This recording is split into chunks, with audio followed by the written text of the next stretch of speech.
இந்தியர்களை வேலைக்கு சேர்க்கக்கூடாது அப்படின்னு சொல்லிட்டு அமெரிக்க அதிபர் ட்ரம்ப் பார்த்தீங்கன்னா கூகுள், மைக்ரோசாஃப்ட், ஆப்பிள் மற்றும் டெஸ்லா போன்ற நிறுவனங்களுக்கு வந்து உத்தரவு போட்டிருக்கிறது பெரும் அதிர்ச்சியை ஏற்படுத்தியிருக்குது. அமெரிக்காவில் இருக்க பெரும்பாலான டெக் நிறுவனங்கள்ல பெரும்பாலும் பணிபுரிகிறது பார்த்தீங்கன்னா இந்தியர்கள் தான். குறிப்பா பார்த்தீங்கன்னா ஒரு சில நிறுவனங்கள்ல 90% அளவுக்கு இந்தியர்கள் வேலை பார்க்குறாங்க. ஆனா இது அமெரிக்க அதிபர் ட்ரம்போட உத்தரவுனால அவங்களோட வேலைகள் பறிபோகக்கூடிய ஆபத்து இருக்கிறதா சொல்லப்படுது. அமெரிக்காவில் இருக்க டெக் நிறுவனங்கள் ஏன் இந்தியர்களை அதிக அளவுக்கு வேலைக்கு சேர்க்கிறாங்க அப்படிங்கிறதுல ரெண்டு விஷயம் இருக்குது. ஒன்று, இந்தியர்களோட மதிநுட்பம், அறிவு.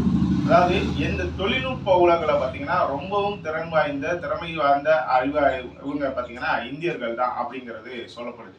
அப்படினால அது மட்டும் இல்லாம இவங்க வந்து எந்த ஒரு எவ்வளவு சிக்கலான ஒரு விஷயங்களை கூட, ஒரு தொழில்நுட்பம் சார்ந்த சிக்கல்களை கூட எளிதா தீர்க்கக்கூடிய வல்லமை கொண்டவர்கள் இந்திய ஐடி ஊழியர்கள் தான். அப்படிங்கறதுனால இந்தியர்களை வந்து பெரும்பாலும் வேலைக்கு சேர்க்கிறாங்க ஒரு பக்கம்.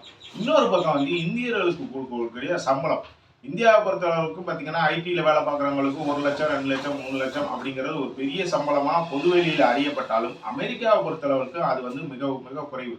அதாவது அமெரிக்க டாலர்ல அதை வந்து கன்வெர்ட் பண்ணும்போது ஒரு 10,000 12,000 டாலர் தான். 10,000 12,000 டாலருங்கிறது இங்க வந்து நம்ம இந்தியாவோட கம்பேர் பண்ணும்போது 1 லட்சம் அப்படிங்கிற கணக்குல வரும். ஆனா சாதாரணமா இங்க வந்து இந்தியர்கள் வந்து இங்க ஒரு வேலையில பாக்குறாங்க அப்படின்னா மாசம் 10,000 12,000 வாங்குறோம்னா அதே தான் அமெரிக்காவோட கணக்கு. அதாவது அமெரிக்காவில் இருக்க அமெரிக்கர்களை வந்து அந்த டெக் நிறுவனங்கள் வேலைக்கு வைத்தாங்கன்னா 10,000 12,000 டாலர்களை கொடுத்து வந்து அவங்களை திருப்திப்படுத்த முடியாது. அப்ப அவங்களுக்கு வந்து குறைந்தபட்சம் ஒரு 50,000 1 லட்சம் டாலர் வந்து கொடுக்கணும். நல்லா திறமை வாய்ந்த டெக் ஊழியர்களா இருந்தா அவங்களுக்கு 2 லட்சம் 3 லட்சம் டாலர் வரைக்கும் நம்ம கொடுக்கணும். அந்த டெக் நிறுவனங்கள் வந்து அமெரிக்கர்களுக்கு கொடுக்கணும். ஆனா நல்ல திறன் சாய்ந்த இந்திய ஊழியர்களுக்கு எவ்வளவு அதிகபட்சமே ஒரு 50,000 டாலர் கொடுத்தாலே அவங்க வந்து ரொம்ப ஹை ப்ரொஃபைல் இருக்கக்கூடிய ஊழியர்களுக்கு 50,000 டாலர் தான் அதிகபட்சமே கொடுப்பாங்க. அப்படி ஒரு இது இருக்குங்கனால சம்பளம் வந்து ரொம்ப குறைவு. அதாவது இந்திய மதிப்போட கம்பேர் பண்ணக்கூடாது. அமெரிக்க நிறுவனங்கள் அமெரிக்கா ஒரு டாலரை வச்சுதான் அவங்க வந்து எல்லா உலகம் முழுவதும் இருக்கக்கூடிய விஷயங்களை கணக்கு போடுவாங்க. அந்த அடிப்படையில் பார்த்தீங்கன்னா இந்திய ஊழியர்கள் ரொம்ப மிக குறைந்த சம்பளத்துல வர்றாங்க. அது போக வந்து ரொம்ப திறமைசாலிகளா இருக்கிறாங்க. அப்படிங்கிற ஒரு காரணத்தினாலதான் பெரும்பாலான ஐடி நிறுவனங்கள் இந்தியர்களை எடுக்கிறாங்க. சரி, இந்தியர்களுக்கு தான் சம்பளம் குறைவு, மற்ற ஊழியர்களுக்கெல்லாம் சம்பளம் குறைவு இல்லையா? உண்மையிலேயே மற்ற ஊழியர்களுக்கு சம்பளம் குறைவு தான். அதாவது இந்தியர்களை விட குறைவாக சம்பளம் வாங்கக்கூடிய நபர்களும் இருக்கிறாங்க. அதாவது நேபாளத்துல இருந்து சீனாவுல இருந்து கூட ஒரு குறிப்பிட்ட பகுதி மக்கள் வந்து போறாங்க. அது போக பார்த்தீங்கன்னா பாகிஸ்தான்ல இருந்து பல பேர் வந்து அமெரிக்காவுக்கு வேலைக்கு போறாங்க. அவங்களுக்கு குறைவான ஊழியர் சம்பளம் தான் வாங்குறாங்க. ஆனா இந்தியர்களோட ஒப்பிடுற போது தொழில்நுட்பம் சார்ந்த தொழில்நுட்ப அறிவுல பார்த்தீங்கன்னா அவங்கெல்லாம் சிறந்தவர்கள் இல்லை, இந்தியர்கள் தான் சிறந்தவர்கள்.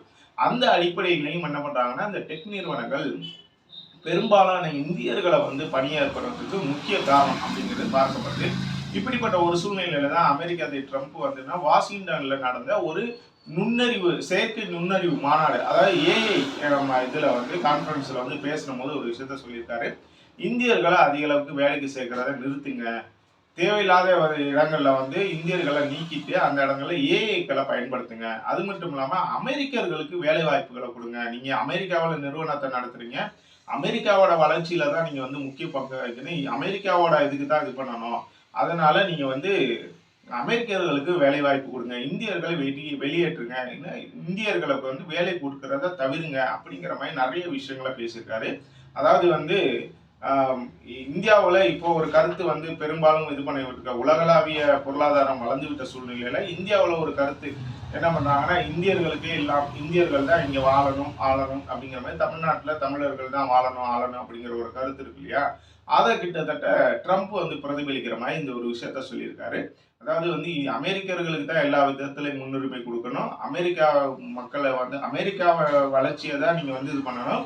இங்க வந்து ஒரு இதை பண்ணிட்டு என்ன பண்றீங்க, அமெரிக்க நிறுவனங்கள் வந்து சீனாவில் போட்டு தொழிற்சாலைகளை ஆரம்பிச்சு அந்த தொழிற்சாலைகள்ல இந்தியர்களை வேலைக்கு அனுப்பிட்டு அதன் மூலமா கிடைக்கக்கூடிய லாபத்தை வந்து அயர்லாந்துல பதுக்குறீங்க.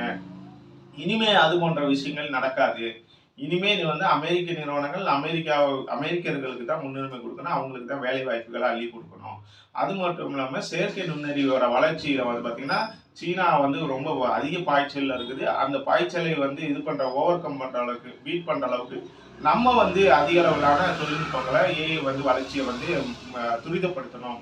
அதை டெவலப்மெண்ட்டை வந்து அதிகப்படுத்தணும் அப்படிங்கிற விஷயத்தை சொல்லியிருக்காரு. அது மட்டும் இல்லாமல் தேவையில்லை விஷயங்களுக்கு வந்து ஏஐ வந்து அதிக அளவுக்கு பயன்படுத்துங்க, அங்கே வந்து மக்கள் மனிதர்களோட பயன்பாட்டை குறைங்க அப்படிங்கிற மாதிரி ஒரு விஷயத்த சொல்லியிருக்காரு.